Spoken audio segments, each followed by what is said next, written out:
अस्सलाम वालेकुम। कब्र की पहली रात में क्या होगा? जब मुर्दे को कब्र में लिटा दिया जाता है और लोग उस पर मिट्टी डालने लगते हैं तो मुर्दा सब देख रहा होता है, और जब मिट्टी डालकर जाने लगते हैं तो मुर्दा उनके कदमों की आवाज़ सुनता है। जब लोग मुर्दे को कब्र में दफना कर जा रहे होते हैं तो मुर्दे की घबराहट बढ़ जाती है और वो बहुत डरने लगता है। कब्र के अंदर इतना अंधेरा होता है कि मुर्दे को अपना हाथ भी नज़र नहीं आता। बहुत ज़्यादा अंधेरा हर तरफ फैला होता है। जब मुर्दे को दफना कर लोग चले जाते हैं तो दो फरिश्ते काली और नीली आंखों वाले आते हैं और उस मुर्दे से सवाल जवाब करते हैं। कब्र में मुर्दा इतना बेबस होता है कि उसके जिस्म पर बिच्छू रेंग रही होती है और वो मुर्दा उसे हटाना चाहता है, लेकिन इतनी ताकत नहीं होती है कि इस बिच्छू को अपने ऊपर से हटा सके। आप जब भी कब्रिस्तान जाते हैं तो देखते होंगे कि दो कब्रें आपस में मिली होती हैं, लेकिन वो अंदर से एक जैसी नहीं होती। किसी कब्र में अल्लाह का अजाब हो रहा होता है और किसी कब्र में मुर्दा जन्नत के मज़े ले रहा होता है। किसी को कब्र ऐसे दबा रही होती है जैसे माँ गोद में अपने बच्चे को प्यार से दबाती है, और किसी को कब्र ऐसे दबाती है कि उसकी दाईं पसली बाईं पसली में घुस जाती है। बेनमाजी इंसान को कब्र इतनी तेज़ दबाती है कि उसकी पसलियाँ टूट फूट कर एक दूसरे में मिल जाती हैं। किसी की कब्र में जहन्नम की खिड़की खुल जाती है और किसी की कब्र में जन्नत की हवाएं चल रही होती हैं। गुनहगार बंदे की कब्र में एक अंधा सांप डाल दिया जाता है। वो सांप जब एक बार डसता है तो उसका दर्द 40 साल तक नहीं जाता। कब्र दो तरह की होती हैं, या तो जन्नत के बागों में से एक बाग होती है या दोज़ख के गड्ढों में से एक गड्ढा। कब्र में 3 सवाल पूछे जाएंगे। फरिश्ते पूछेंगे कि तुम्हारा रब कौन है?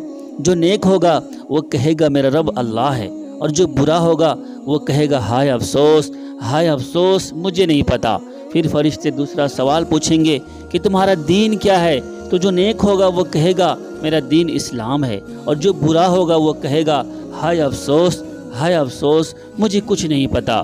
फिर फरिश्ते तीसरा सवाल हुजूर सल्लल्लाहु अलैहि वसल्लम का चेहरा दिखाकर पूछेंगे कि ये कौन साहब हैं?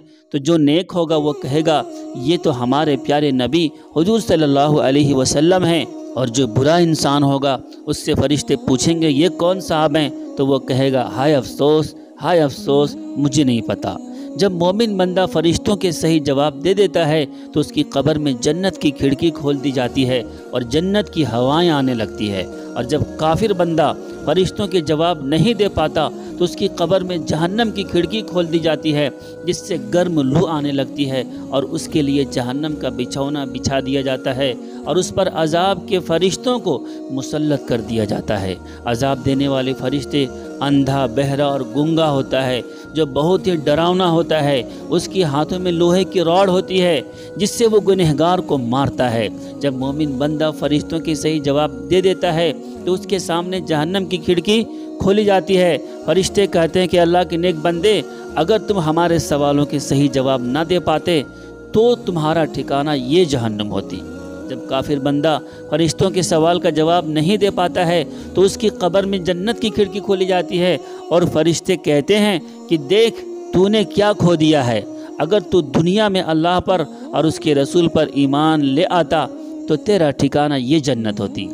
फिर मोमिन बंदे की कब्र को 70 गज तक चौड़ी और 70 गज तक लंबी फैला दी जाती है और उसकी कब्र में जन्नत की खुशबू आती रहती है। और काफिर बंदे की कब्र को तंग कर दिया जाता है तो इससे उसकी पसलियां इधर के उधर एक दूसरे में घुस जाती हैं और उसकी कब्र में जहन्नम की आग की गर्म लू आती रहती है। जब मोमिन बंदे की कब्र को 70 गज चौड़ी और लंबी कर दी जाती है और जन्नत की खुशबू आती रहती है और वो कामयाब हो जाता है तो वो मुर्दा फरिश्तों से कहता है कि मुझे जाने दो, मैं अपना हाल अपने घर वालों को बता कर आ जाऊँ कि मैं कामयाब हो गया। तो फरिश्ते कहते हैं कि नहीं, इसकी इजाज़त नहीं है, अब तुम आराम से सो जाओ, अब तुमको तुम्हारा अल्लाह ही क़यामत में जगाएगा। और फिर मुर्दा आराम से सो जाता है और गुनहगार बंदे का बहुत बुरा हाल होगा। उसकी कब्र में उसके नीचे आग का बिछौना बिछा दिया जाएगा और अजाब देने वाले फरिश्ते आएंगे।